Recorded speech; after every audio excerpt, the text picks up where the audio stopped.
June 1944. The smoke over Normandy had barely settled.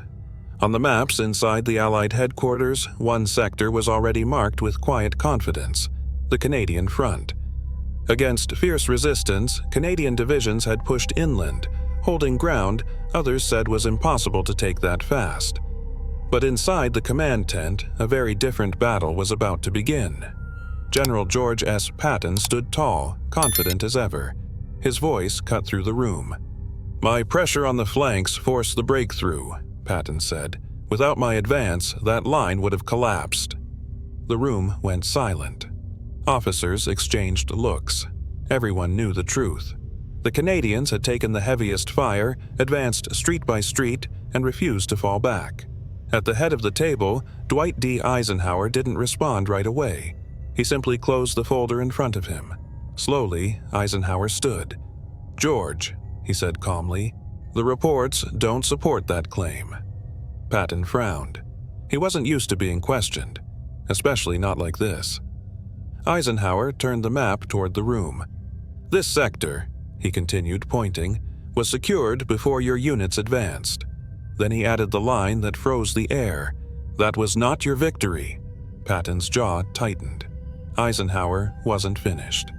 "Canadian forces held under artillery fire for hours," he said. "They advanced without armor support. They didn't wait for permission. They earned that ground." The message was clear. This wasn't about ego, it was about truth. And, for the first time in the war, Patton realized something was slipping away from him: the spotlight. But what Eisenhower did next would shock everyone in the room. The next morning, the atmosphere had changed. Word had spread quickly through Allied headquarters. Officers whispered, reports were reread, maps were checked again, this time more carefully. In the main briefing area, dozens of senior commanders gathered. This was supposed to be routine. It wasn't. At the center stood Dwight D. Eisenhower, calm, composed, but unmistakably firm. He didn't raise his voice. He didn't need to.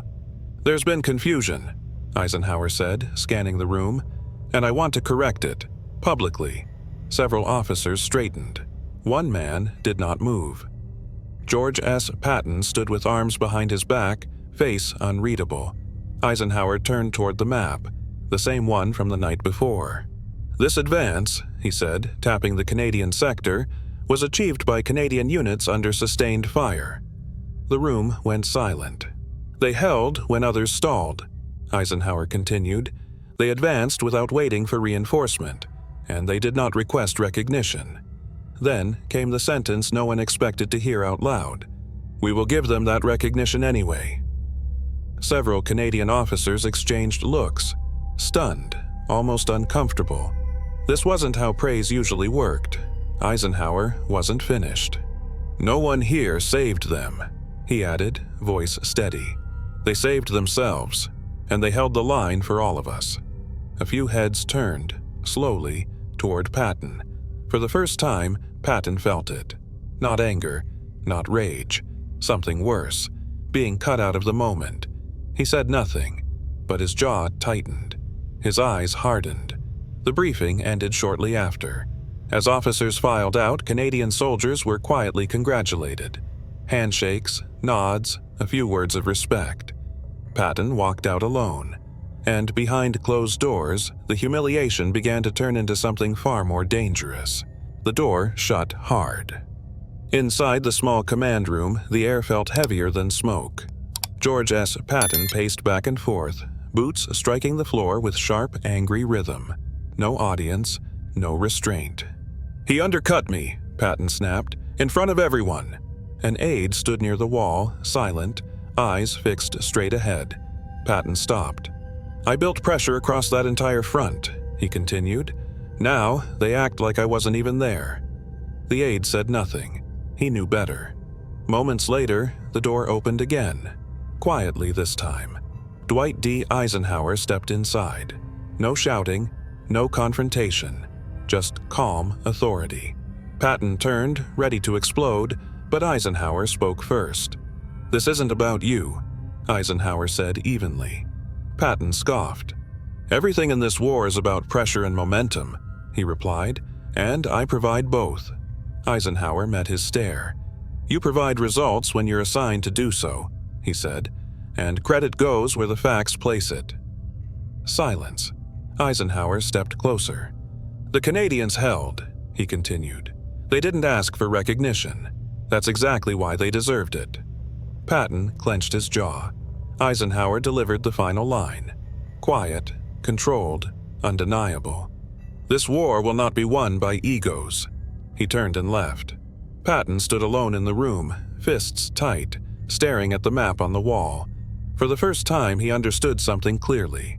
The war wasn't just being fought on the battlefield anymore, and he was no longer the loudest voice in the room. The fallout didn't come immediately. For days, nothing seemed different on the surface. Orders moved.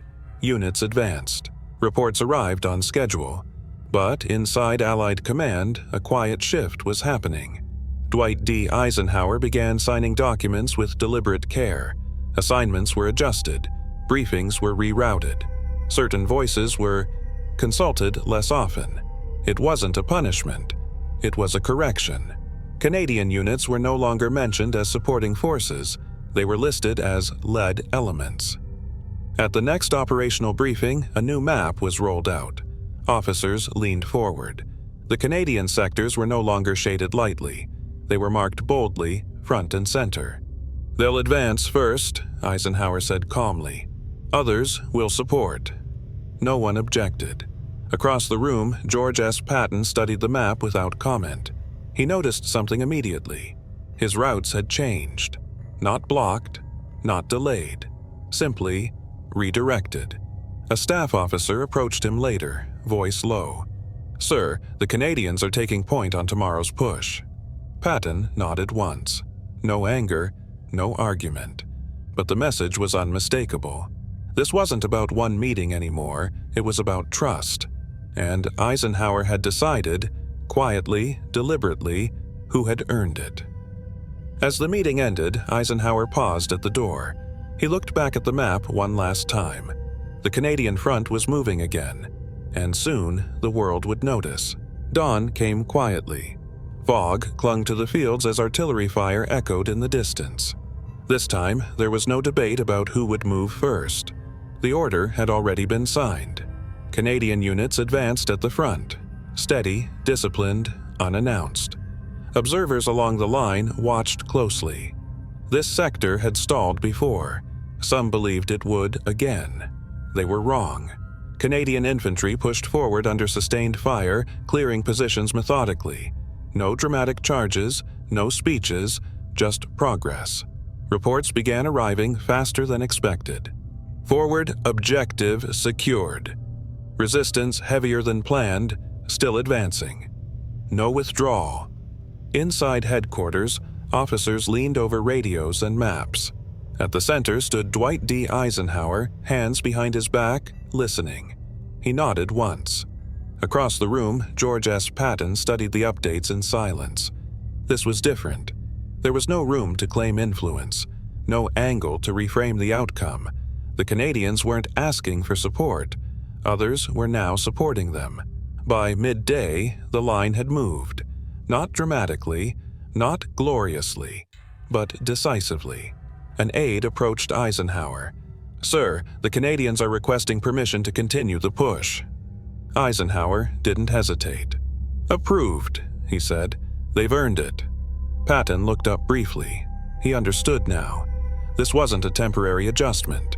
This was a shift in how the war was being led, and the next step Eisenhower planned would make that shift impossible to ignore. The reports didn't stay inside headquarters for long.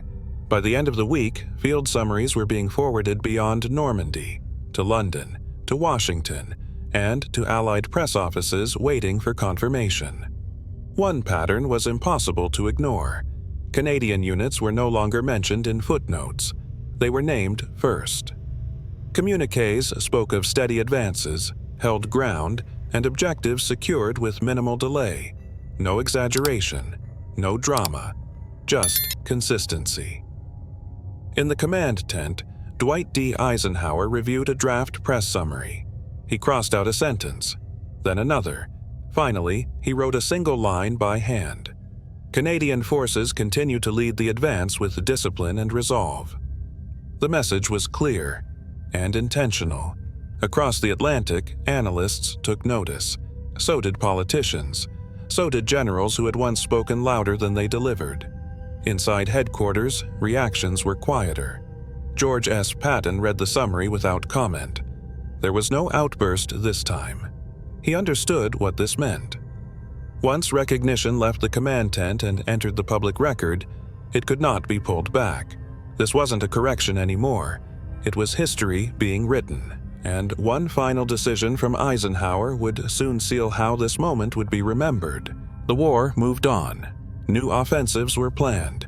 New names filled the briefings. But one correction never changed. Weeks later, as commanders gathered for a final review of the Normandy phase, the tone was different. Calmer, more precise. At the head of the table sat Dwight D. Eisenhower. He didn't recap speeches, he read outcomes.